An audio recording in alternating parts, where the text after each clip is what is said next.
sur pied et n'est pas de droit. Et dans un état de droit, il y a une justice indépendante.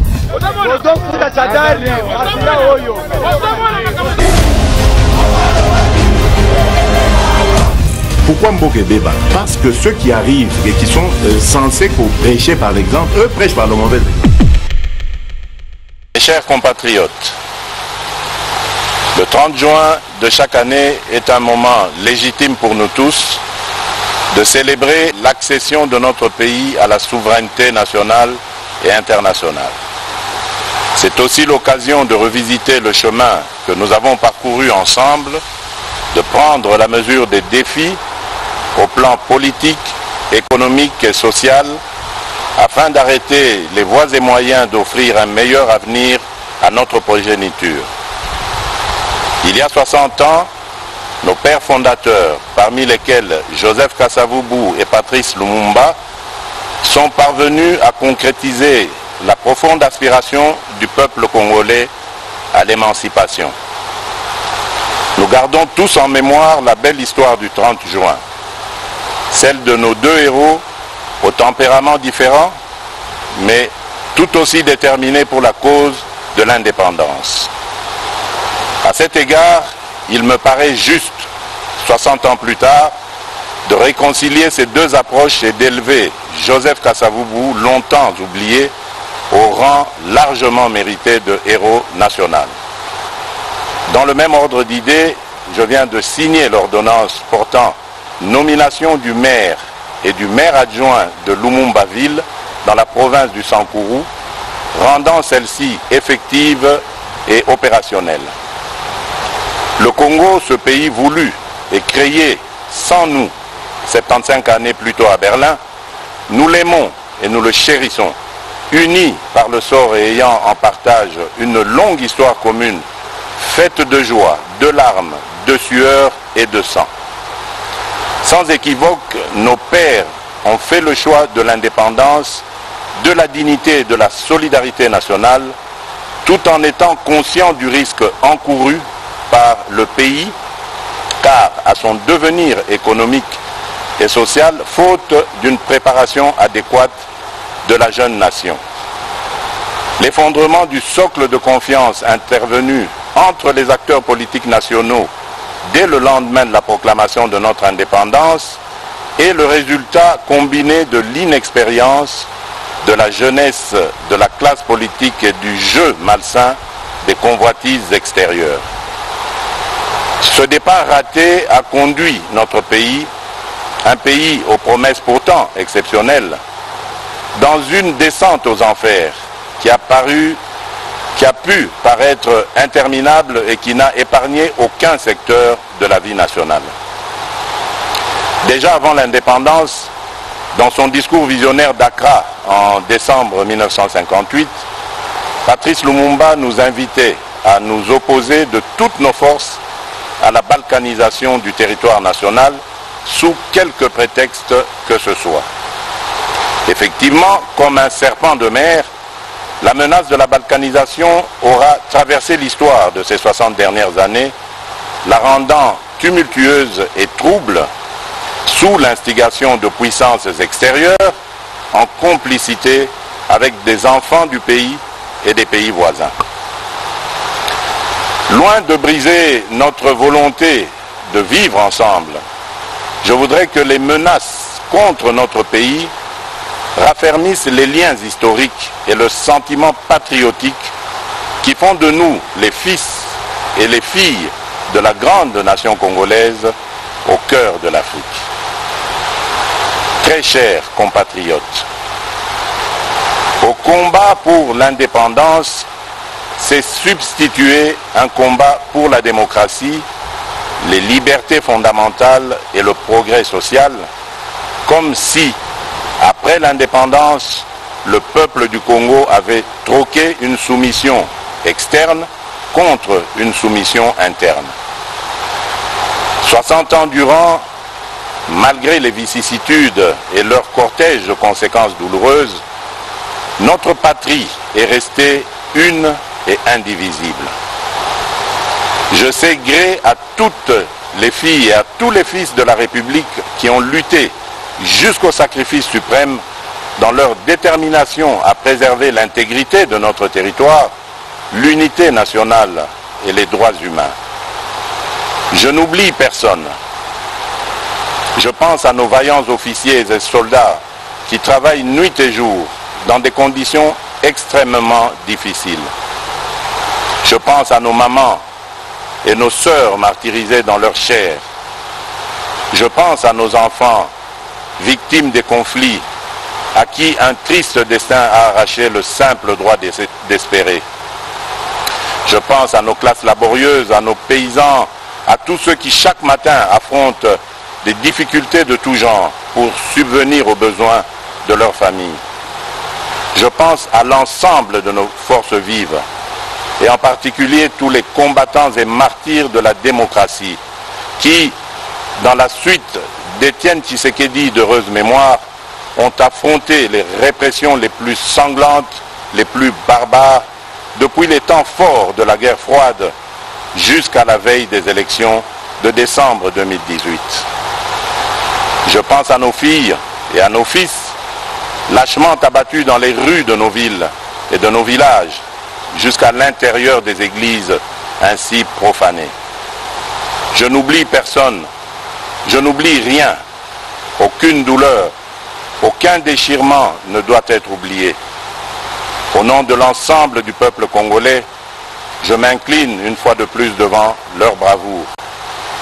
Leur héroïsme nous a permis de franchir une étape importante dans notre marche vers l'instauration d'une nation respectueuse de la personne humaine et du caractère sacré de la vie.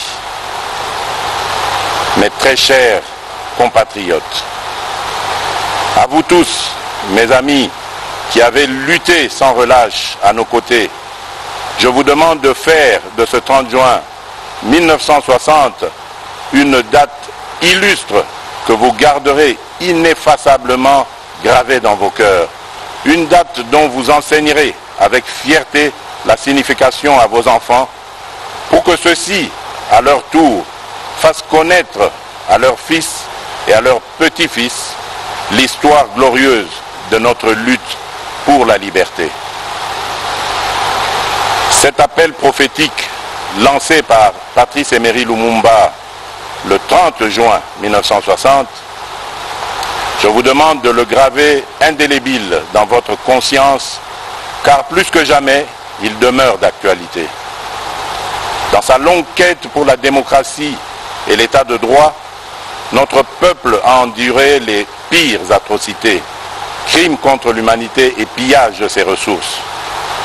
Aujourd'hui, 60 années plus tard, le devenir de la nation est toujours entre les mains d'une classe politique, toutes tendances confondues, qui demeure versatile et qui peine à arracher la nation du cercle vicieux de l'instabilité et de la pauvreté. Jugez vous-même de notre héritage commun 60 ans après. Alors que le revenu moyen par habitant était de 1000 $ américains en 1960, il est estimé à 400 $ américains aujourd'hui, en termes constants. Autrement dit, le Congolais moyen a perdu 60% de sa richesse au cours des 60 dernières années. Notre pays est paradoxalement aujourd'hui l'un des pays les plus pauvres du continent, alors qu'il fut l'un des plus riches il y a 60 ans. Notre réseau routier ne représente plus que 10% de ce qu'il était en 1960 et le réseau ferroviaire que 20%. Mes chers compatriotes, au lendemain de mon accession à la magistrature suprême, me conformant à mes obligations constitutionnelles et m'acquittant de mon devoir de redevabilité, j'ai prononcé le 13 décembre 2019 un discours sur l'état de la nation devant les chambres du Parlement réunies en congrès. Devant les honorables députés et sénateurs, j'ai eu l'honneur et la fierté de faire un tour d'horizon complet des principaux secteurs de la vie nationale autour des actions prioritaires de mon quinquennat contenues dans le programme du gouvernement. Il s'agit sur le plan politique du rétablissement de la paix et de l'instauration d'un État de droit. Sur le plan social, il y a notamment la gratuité de l'enseignement, la couverture sanitaire universelle et les logements sociaux. Sur le plan économique, la priorité a été donnée à l'accès à l'électricité et à l'eau potable, aux infrastructures et à la transformation structurelle de l'économie par sa diversification. Mes chers compatriotes, au moment où nous célébrons le 60e anniversaire de notre indépendance, je note que des pas importants ont été franchis. À l'est du pays, au nord et au sud Kivu,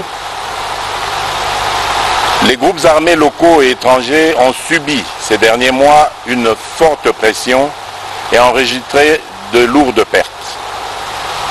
Plusieurs combattants issus de leur rang ont été soit capturés, soit démobilisés ou arrêtés, soit rapatriés dans leur pays d'origine.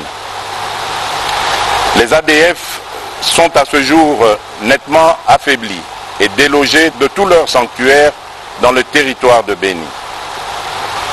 L'armée réussit à déjouer plusieurs attaques terroristes de cette force du mal qui, de manière très isolée, mène des attaques ciblées contre les populations civiles. Je salue les efforts de nos officiers et de nos troupes sur le terrain et ma détermination d'en finir reste vive.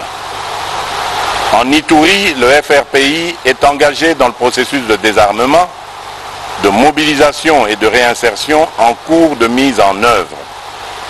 Ceci après la signature d'un accord de paix avec le gouvernement.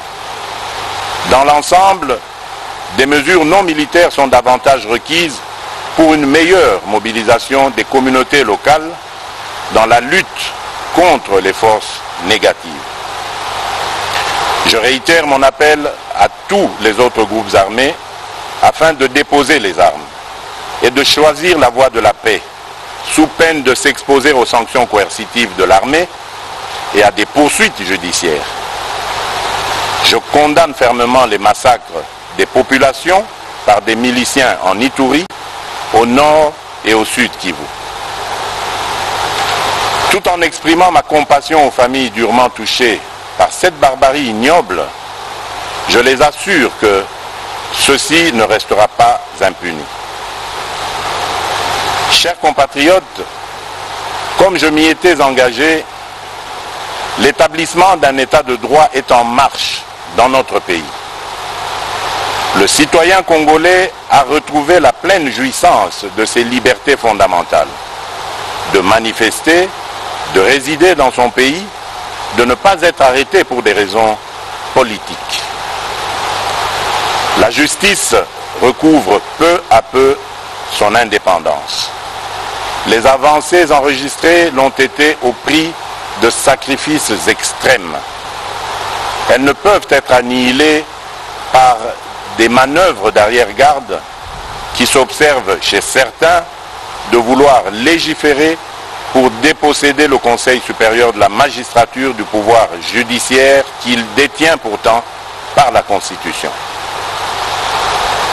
Point n'est besoin de vous rappeler que la justice élève une nation.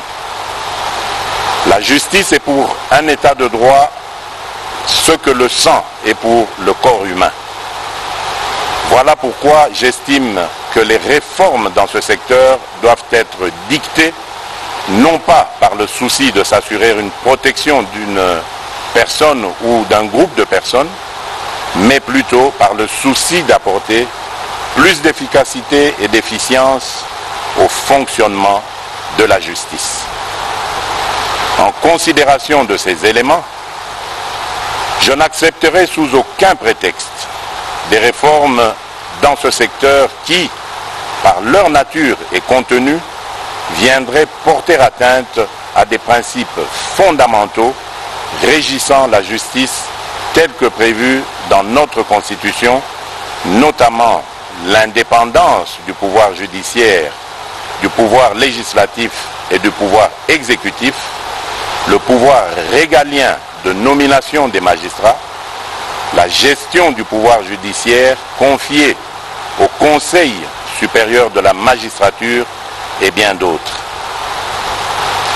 Je m'étais également engagé à rendre l'enseignement de base obligatoire et gratuit pour tous. À ce jour, fréquenter l'école est devenu une réalité pour nos enfants, quelles que soient leurs conditions sociales. En effet, jusqu'à la rentrée de 2019, notre pays était l'un des derniers au monde où l'école primaire était encore payante. Les parents finançaient les 2/3 des coûts de scolarité et 4 millions d'enfants n'étaient pas scolarisés en 2018 parce que les parents devaient choisir entre les nourrir ou les faire étudier. Depuis que nous avons lancé cette grande réforme pour la gratuité, 2,5 millions d'enfants supplémentaires ont pu retrouver le chemin de l'école. Cependant, cet engouement salutaire met en exergue 2 autres importants défis que nous devons relever. Celui des infrastructures d'accueil et celui de la qualité de l'enseignement.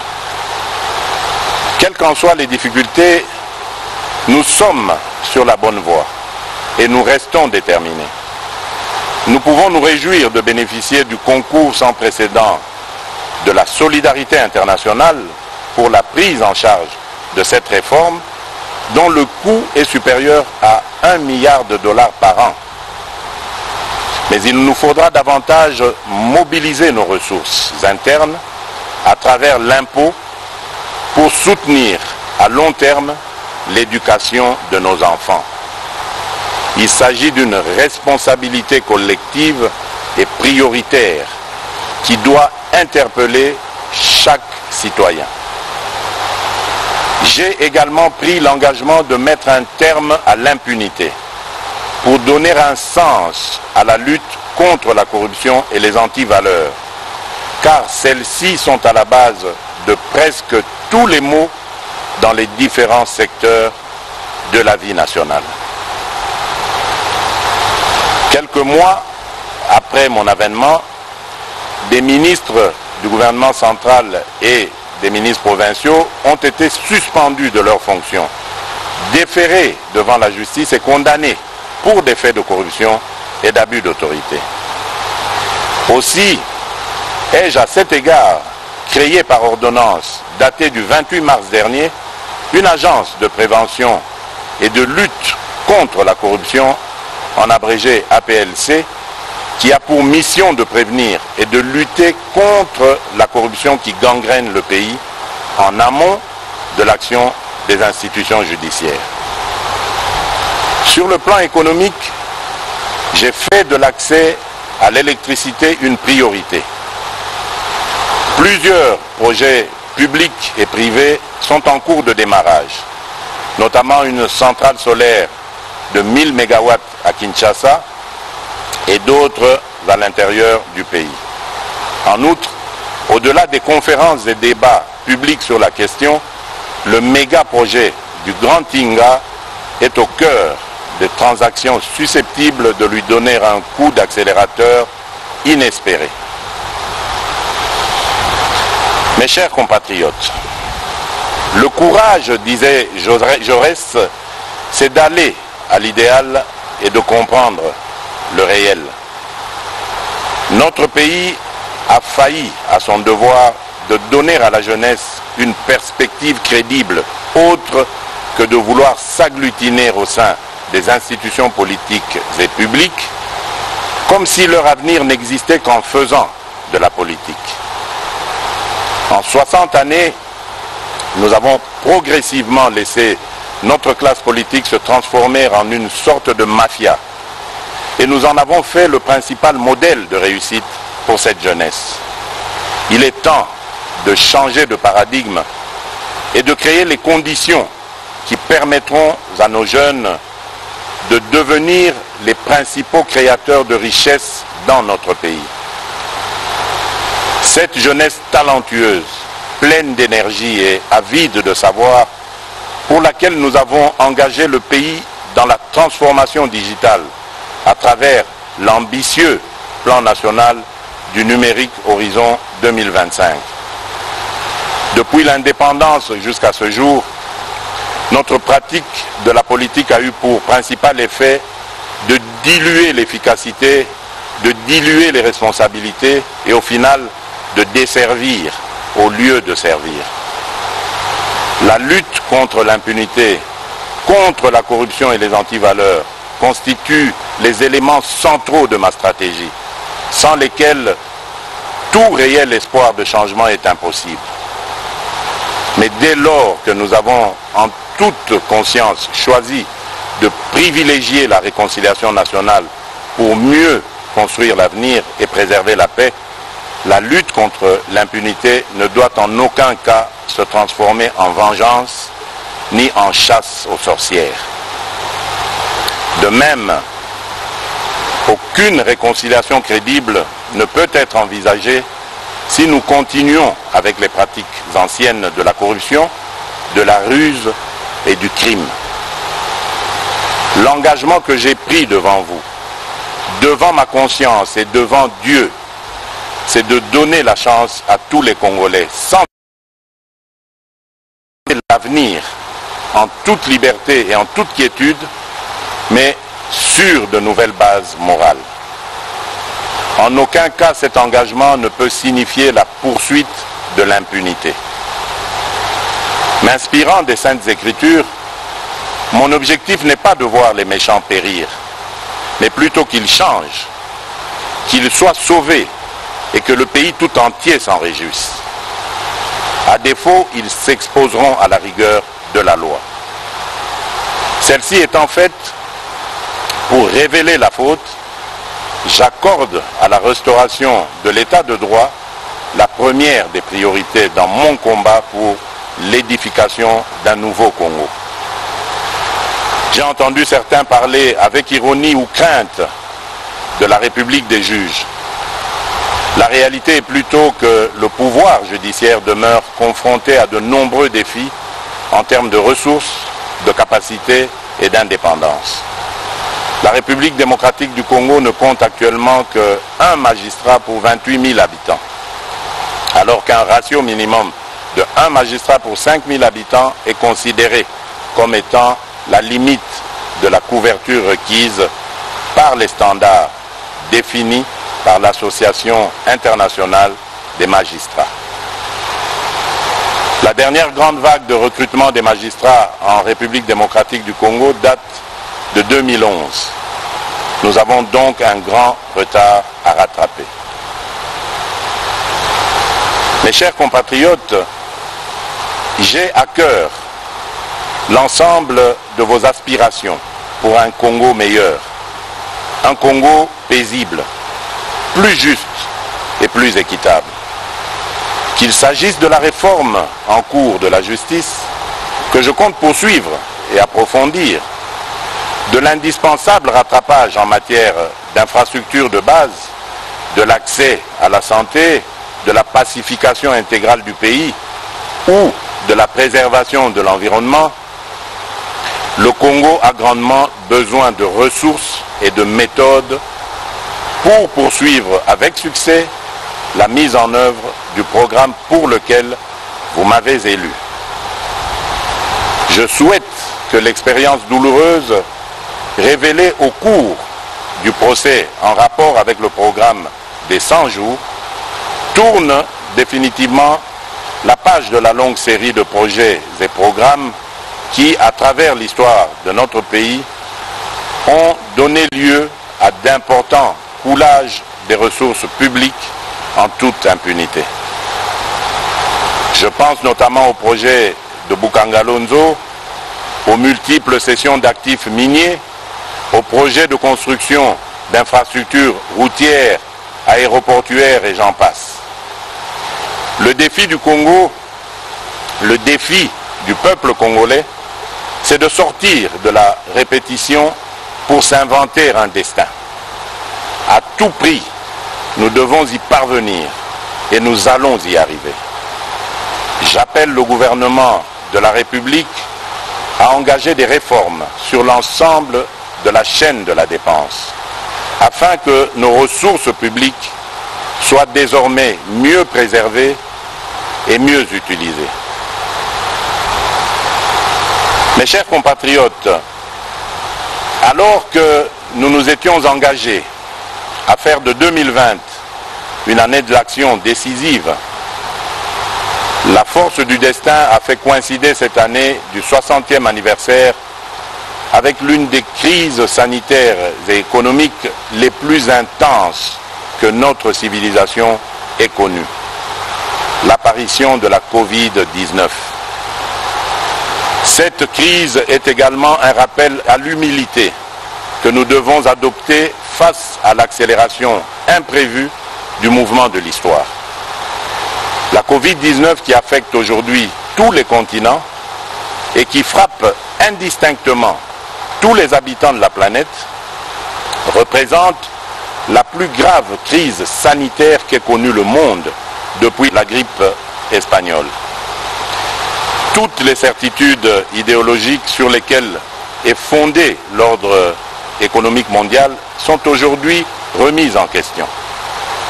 Pour s'adapter à cette nouvelle donne et offrir à ses États membres la possibilité d'investir massivement dans la lutte contre la Covid-19, l'Union européenne ainsi que la Banque centrale européenne ont revu et assoupli de manière exceptionnelle leurs règles et pratiques en matière budgétaire et d'endettement. Lorsque notre pays a été frappé à son tour par cette pandémie de Covid-19, j'ai, dans mes messages des 18 et 24 mars 2020, annoncé les mesures de prévention et de protection contre ce virus, en même temps que j'ai déclaré l'état d'urgence conformément aux dispositions pertinentes des articles 85, 144 et 145 de notre Constitution. La pandémie du coronavirus nous a une fois de plus rappelé à quel point nous étions dépendants de l'extérieur et combien nous pouvions être vulnérables à cause d'un système de santé déficient.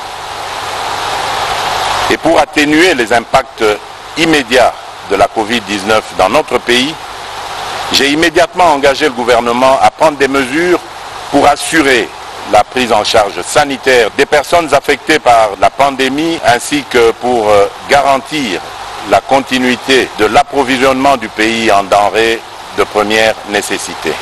L'ensemble de ces dispositions ont permis de réduire très sensiblement le taux de létalité de la pandémie dans notre pays. Celui-ci est passé de 10% de décès dans les premiers jours à moins de 2,5% actuellement. Au niveau économique, la pandémie nous a rappelé l'excessive dépendance du pays vis-à-vis de l'extérieur. Ainsi, quelques grands projets agricoles ont été initiés pour renforcer notre autosuffisance alimentaire. 33 000 hectares à travers le pays ont été affectés aux cultures vivrières et commencent à produire leurs premiers résultats, dont 3 000 tonnes de riz à Kimpese, 4 000 tonnes de paddy à Nkuni. Nous attendons de récolter et transformer bientôt le manioc planté sur 800 hectares à Wangata.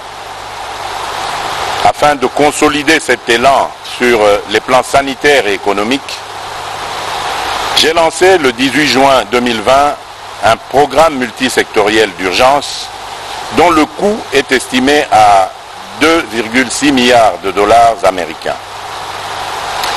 Il va sans dire que dans ce contexte de crise, il est également urgent de procéder à des économies partout où nous pouvons en réaliser, en commençant par les institutions politiques afin de dégager des marges de manœuvre budgétaires supplémentaires pour assurer les dépenses sociales en faveur des catégories les plus fragiles.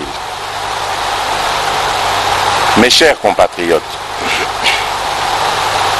à sa création, en marge de la conférence de Berlin en 1885, notre pays a été baptisé État indépendant du Congo.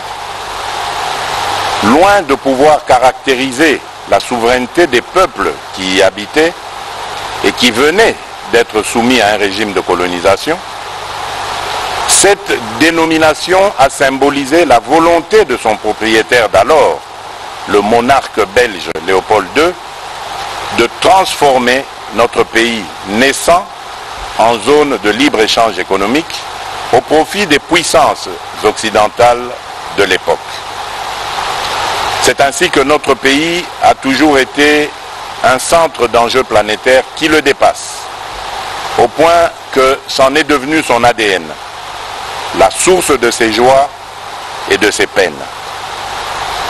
C'est pourquoi, tirant les leçons de l'histoire, j'ai résolument engagé la République dans la voie de l'ouverture internationale, dans l'unique but de préserver les intérêts supérieurs de mon pays et de mon peuple. C'est dans ce contexte que j'estime nécessaire que notre histoire commune avec la Belgique et son peuple soit racontée à nos enfants en République démocratique du Congo ainsi qu'en Belgique sur la base d'un travail scientifique réalisé par les historiens des deux pays. Mais le plus important pour l'avenir, c'est de bâtir des relations harmonieuses avec la Belgique, parce qu'au-delà des stigmates de l'histoire, les deux peuples ont su construire une relation forte que j'ai pu vivre personnellement lors de mon exil en Belgique, mon autre Congo. C'est ainsi que, n'eût été la pandémie de la Covid-19, j'avais prévu de commémorer les 60 ans de notre indépendance ici à Kinshasa, avec comme invité spécial le roi Philippe de Belgique, qui, tout comme moi, cherche à renforcer les liens entre nos deux pays sans renier notre passé commun, mais dans l'objectif de préparer un avenir radieux et harmonieux au profit de nos deux peuples. J'ai parcouru le monde durant ces 17 derniers mois pour porter mon message, que dis-je, notre message, celui de l'aspiration du peuple congolais à la paix, une paix sincère et durable avec tous, dans le cadre d'une coopération économique fondée sur des intérêts mutuels bien compris. J'ai reçu partout un accueil enthousiaste, parfois au-delà de mes attentes. Et la voix de la République démocratique du Congo dans le concert des nations compte désormais plus qu'avant. Notre pays, naguère victime de guerres d'agression, assure désormais des médiations de paix et offre ses bons offices, notamment entre l'Égypte et l'Éthiopie, en rapport avec le différend relatif aux eaux du bassin du Nil, ou encore aux côtés de l'Angola pour la recherche de la paix entre le Rwanda et l'Ouganda dans l'intérêt de la paix dans l'ensemble de la sous-région des Grands Lacs. Mais nombreux déplacements ont également hissé la coopération au développement en faveur de la République démocratique du Congo à un niveau sans précédent. Rien que pour la Banque mondiale et le Fonds monétaire international, depuis février 2019 jusqu'à ce jour, notre pays a mobilisé plus de 3,4 milliards de dollars en dons et en prêts approuvés par ces deux institutions, desquels environ 1 milliard ont déjà été décaissés. Au niveau bilatéral, les nouveaux engagements financiers générés en faveur du Congo à la suite de cette intense activité diplomatique dépassent le milliard de dollars, dont plus de 600 millions rien que pour les États-Unis d'Amérique, pays avec lequel nous avons établi une relation privilégiée et stratégique. J'ai cependant constaté que les flux d'aide publique approuvés en faveur de la République démocratique du Congo tardent souvent à être décaissés, parfois jusqu'à 11 mois de retard, à cause des pesanteurs inexplicables, voire inacceptables, liées aux formalités administratives et législatives, de mise en vigueur des différents accords de dons ou de prêts. L'urgence de nos défis économiques et humains ne peut continuer de s'accommoder de tels atermoiements funestes. Mes chers compatriotes, je suis bien conscient que dans votre fierté légendaire, vous ne pouvez vous contenter d'une situation de dépendance structurelle à l'aide publique internationale. C'est pourquoi je nous invite à concentrer l'essentiel de notre fierté nationale à promouvoir le sens de la valeur du travail, la création de la richesse, le juste et l'exercice de la solidarité nationale.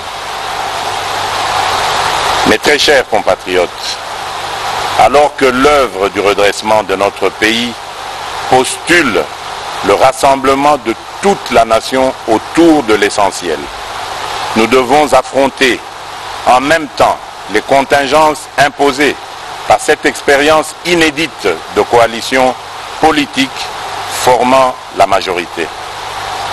Il est important que cette expérience inédite et sensible, mais que nous voulons salutaire, ne conduise à aggraver les problèmes de notre société en créant ou en renforçant l'hostilité mutuelle et la méfiance.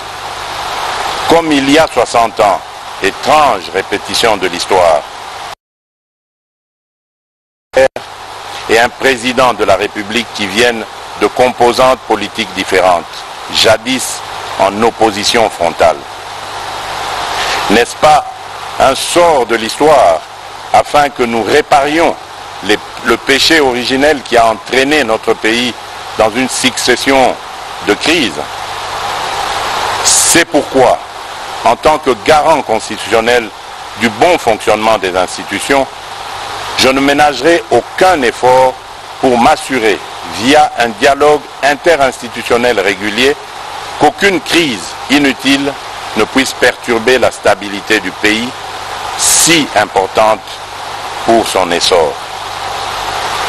Permettez-moi néanmoins de saisir cette occasion symbolique de commémoration de l'indépendance pour réaffirmer qu'aucune majorité politique ou parlementaire, d'où qu'elle vienne, ne peut outrepasser les principes fondateurs de la République qui sont à la base du pacte social tel que consacré dans la Constitution du 18 février 2006, à savoir un État de droit indépendant, souverain, uni et indivisible, social, démocratique et laïque.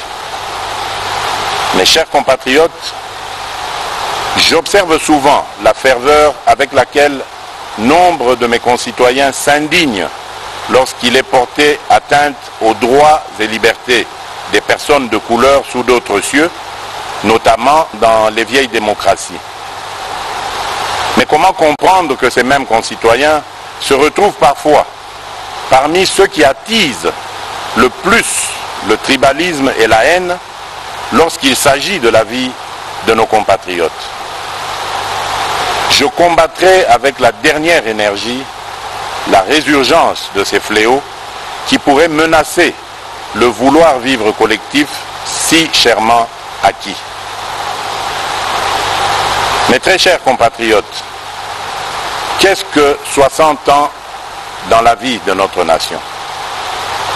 Molière nous rappelle à juste titre que 60 ans, c'est la fleur de l'âge, qui nous fait entrer maintenant dans la belle saison. Soyons tous interpellés par les défis majeurs auxquels notre pays est toujours confronté, notamment celui de la maximisation des recettes publiques.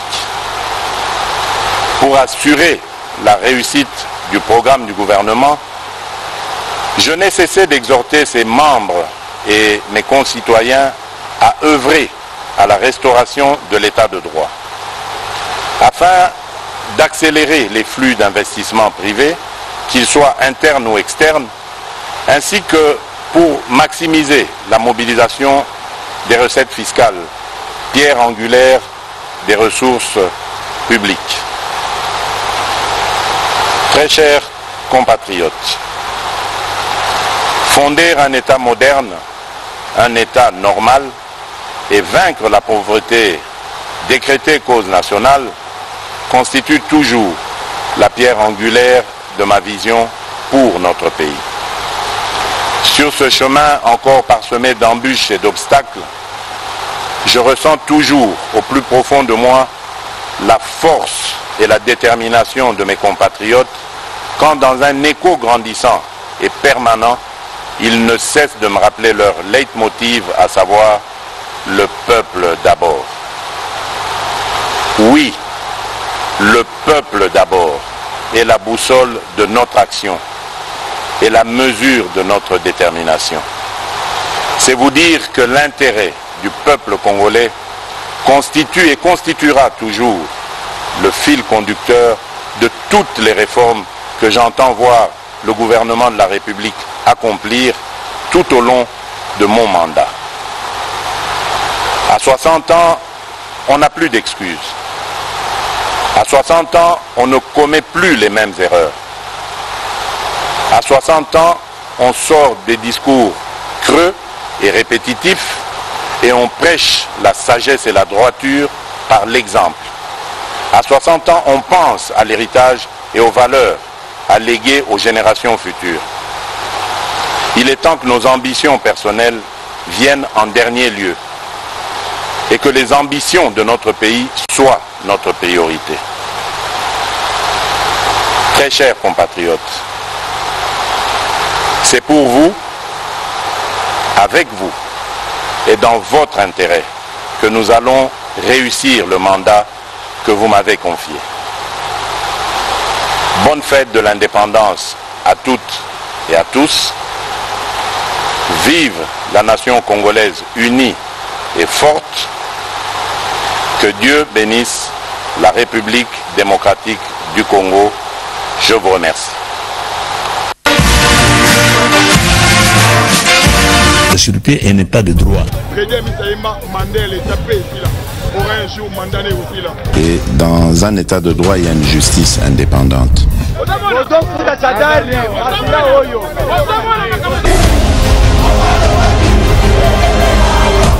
Pourquoi Mboké débat? Parce que ceux qui arrivent et qui sont censés prêcher par l'exemple, eux prêchent par le mauvais exemple.